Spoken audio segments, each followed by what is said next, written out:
Hi, this is Ghibran here. இன்னைக்கு நான் சொல்ல போகிற இந்த கதை மூலமா லைஃபோட அழகான ஒரு லாஜிக்கை உங்கள் எல்லார்கிட்டையும் நான் ஷேர் பண்ணிக்க போகிறேன். இதை புரிஞ்சுக்கிட்டாலே பாதி ப்ராப்ளம்ஸ் சால்வ் ஆகிடும். ஒரு சின்ன கிராமத்தில் செல்வம்னு ஒரு விவசாயி இருந்தார். அவருக்கு அந்த ஊரில் நிறைய ஏக்கர் கொண்ட பெரிய நிலம் ஒன்று இருந்துச்சு. அவர் அந்த நிலத்தில் விவசாயம் பண்ணி வாழ்ந்துட்டு இருந்தார். ஒரு நாள் நிலத்துக்கு போகிற வழியில் அவர் ஒரு விஷயத்தை கவனிச்சார். அங்கே அவர் காலில் ஒரு கல் தட்டுப்பட்டுச்சு. அது அவரை தடுக்கி கீழே விழ வச்சுது. அது அவர் வேலை செய்கிறதுக்கு பெரிய டிஸ்டர்பன்ஸாகவும் இருந்துச்சு. அந்த கல்லோட மேல் பகுதி கொஞ்சமாக நிலத்துக்கு மேலே இருந்தாலும் கீழ்ப்பகுதி நிலத்துக்கு அடியில் தான் இருந்துச்சு. அது பார்க்குறதுக்கு கொஞ்சம் ஸ்ட்ராங்கான கல்லாக தெரிஞ்சதுனால அது நிச்சயமாக ஒரு பெரிய பாறாங்கல்லாக தான் இருக்கும்னு செல்வம் முடிவு பண்ணார். பல சமயங்களில் அதில் தடுக்கி கீழே விழுந்துக்கிட்டே இருந்தார். அந்த மாதிரி ஒவ்வொரு தடவையும் அவர் தடுக்கி கீழே விழும்போது அதை அந்த இடத்த விட்டு அப்புறப்படுத்தணும்னு நினைப்பாரு. ஆனால் அது எப்படியும் நிலத்துக்கு ரொம்ப தூரம் அடியில் வரைக்கும் இருக்கும். ஒரு ஆளாக தனியாக தன்னால் அவ்வளோ பெரிய கல்லை அப்புறப்படுத்த முடியாதுன்னு நினச்சி அந்த காரியத்தை தள்ளி போட்டுக்கிட்டே இருந்தார். நாள் ஆக ஆக அந்த கல்னால் அவருக்கு நிறைய பிரச்சனைகளும் தடைகளும் ஏற்பட்டுச்சு. அவரால் சரியாக அந்த நிலத்தில் ஒழுக முடியல. நிறைய முறை கவனக்குறைவாக அதில் தடுக்கி விழுந்து அவருக்கு காலில் நிறைய காயங்கள் ஏற்பட்டுச்சு. அவர் வச்சிருந்த மாடுங்களும் அந்த கல் தடுக்கி விழுந்து ரொம்ப கஷ்டப்பட்டுச்சு. ஒரு நாள் அவர் வேகமாக தன்னோட நிலத்துக்கு நடந்து வந்துகிட்டு இருந்தப்போ அந்த கல் தடுக்கி கீழே விழுந்தார்.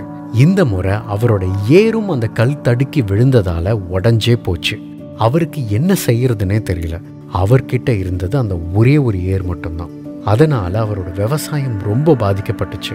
அவரால் தொடர்ந்து விவசாயம் பண்ண முடியாமலும் போச்சு.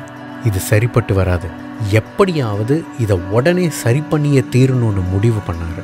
தனி ஆளா அவ்வளோ பெரிய கல்லை நகட்டுறது கஷ்டம்னு 5-6 பேரை ஹெல்ப்புக்கு கூட்டிகிட்டு வந்து அந்த கல்லை நகர்த்த ஆரம்பித்தார்.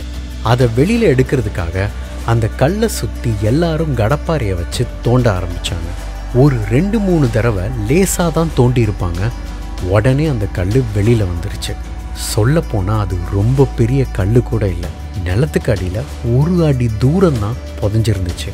இதை பார்த்து அந்த ஹெல்ப்புக்கு வந்த ஆட்கள்லாம் செல்வத்தை பார்த்து சிரிக்க ஆரம்பிச்சிட்டாங்க. என்னப்பா, ஒரு ஆள் பத்தாது, பெரிய பாறாங்கல் அப்படி இப்படின்னு சொன்னீங்க, பார்த்தா இவ்வளோ சின்னதாக இருக்கேன்னு சிலர் கிண்டல் பண்ணாங்க.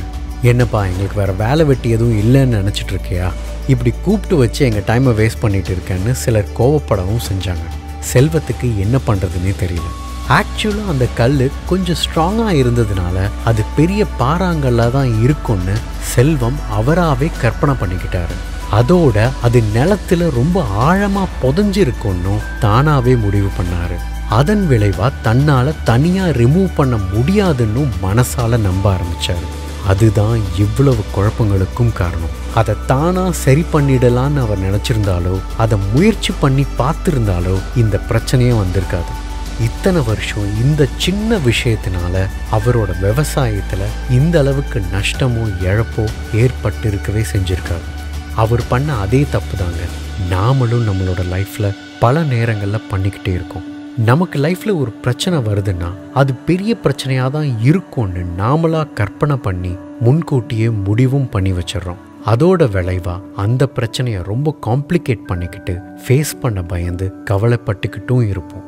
ஆனால் உண்மையை ஆராய்ஞ்சு பார்த்தோம்னா அந்த பிரச்சனை ரொம்ப சின்னதாக தான் இருக்கும். ஈஸியாக சால்வ் பண்ணக்கூடிய ஒரு பிரச்சனையாகத்தான் இருக்கும். இதைத்தான் நான் சொல்ல வர்றது.